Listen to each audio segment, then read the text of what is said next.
Good morning, good day. Today, I wanted to talk about the topic of is vintage reselling actually worth it? And the reason why I want to make this video is because recently on my TikTok and just like a few pages in general, I've been seeing a lot of people promoting kind of like not so much courses, but like supplier access lists, like you buy a list from them or whatever, right? So obviously there's a lot of people wanting to start getting into it, which is cool. And what do I think about selling supplier lists? I don't really understand why you'd do it. So I do have some question about the authenticity of what you're buying. And I think the other issue I have with it is that, well, this is just a personal thing, but for me, the most fun part about selling vintage is finding it, like going out and finding stuff. That's the bit which I enjoy the most. The taking pictures, doing, well, I do enjoy taking some pictures, but doing orders, all the monotony of that, like bookkeeping, keeping track of all your sales, adding up all your receipts. It's not that fun. That's a byproduct of the fun part, which is going out and finding it. Is selling vintage worth it? If you are looking to make quick money, no, it's not worth it. It's not going to be quick money.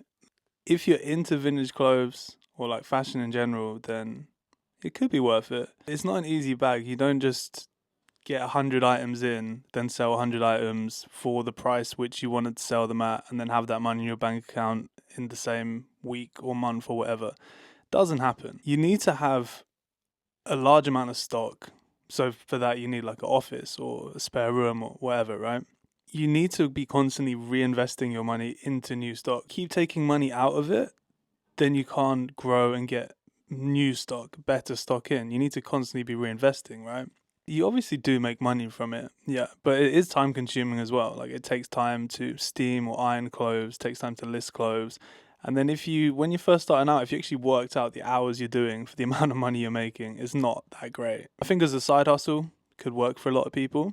And another thing you need to be wary of is where you get your stuff from, because I remember when I started doing it in like 2020, it was super saturated at that point, obviously, because everyone was doing it because of COVID, nothing else to do, whatever. And there was this huge trend of buying these bales from Syed Vintage. I don't know. Yeah, they must still be around. They're massive, but there were these sweatshirt bales which were like £40 for like how many sweaters? You got a load. Basically, you got like a whole bale for like £40, and then if you got three, it'll be cheaper. So everyone was buying these bales, and like at the beginning, the quality of the grade was like extra. I was like, damn, this is actually quite good. But of course, that only lasts for so long, and then the supply can't meet the demand, so it starts getting worse and worse and worse. And then what you end up with if you're buying stuff like this, you just end up with a ton of trash. Like you're even gonna have to give it to the charity shop or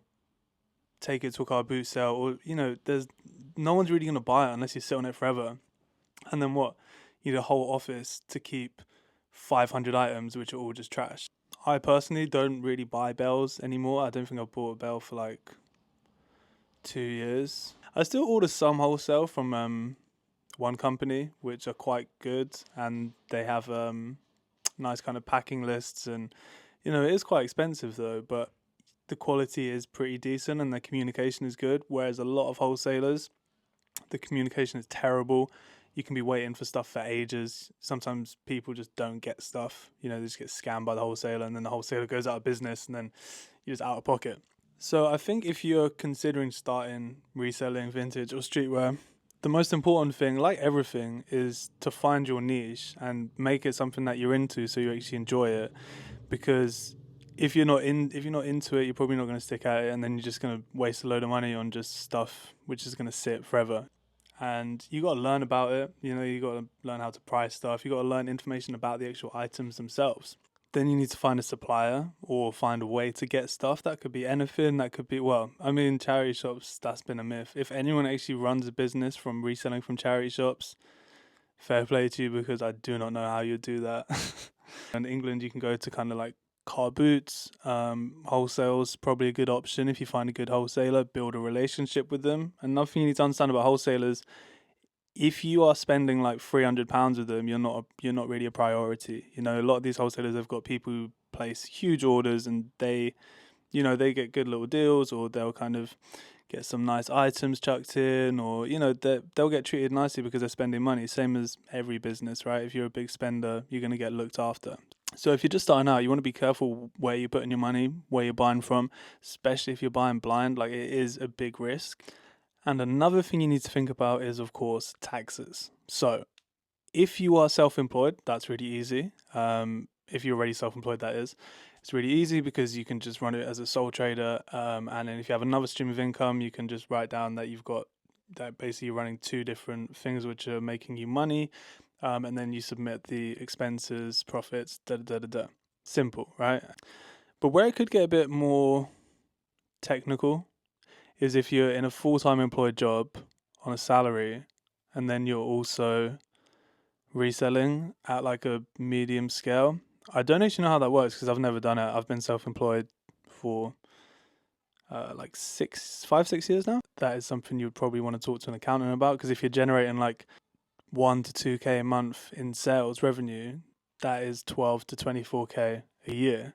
And then if you're earning, like whatever amount in your normal job as a salary, that brings your complete earnings up like by a considerable amount. And that's something you definitely want to talk to an accountant about to make sure everything's prim and proper. So in summary, is reselling vintage worth it? I think, yeah, it is, but only if you're kind of like really into it, because otherwise you're not really going to get much enjoyment from it, and it's not a quick way to make money. Like, if anyone tells you that it is, it's really not. For me anyway, it's more of a kind of like passion project. Like, I've got another stream of income, and then I do this because I love it. Obviously I do make money from it, which is great, but it's more so because I really enjoy doing it. If you're thinking about getting into vintage reselling, just kind of think about like how much work you really want to put into it, how much time you have, where you're going to get stuff from. Do you really enjoy it?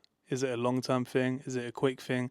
And just weigh up all the options. And if you do want to start doing it, make sure you find your niche, secure a good way of getting items that you want to sell, put some time and effort into your pictures and like social media and stuff like that, and you'll probably be good. Anyway, guys, that is it. I just wanted to make this video because of the recent increase on my For You page of people promoting reselling who are doing it for their own personal monetary gain, because they are making money from selling you a thing. It's like the same thing as forex traders.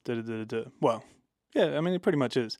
They're selling you a dream and they're making money from it without actually selling you a product. They're just selling you a virtual thing which you could find for yourself. So do just be wary. I mean, I don't know if it's actual scams or not. I've obviously not purchased any of it, so I don't know if it is scams or not. Could be legit. Who knows? But I wouldn't put my money there, to be honest with you. Thanks for watching, guys. And if you want to see more videos like this, like and subscribe. And until next time, peace.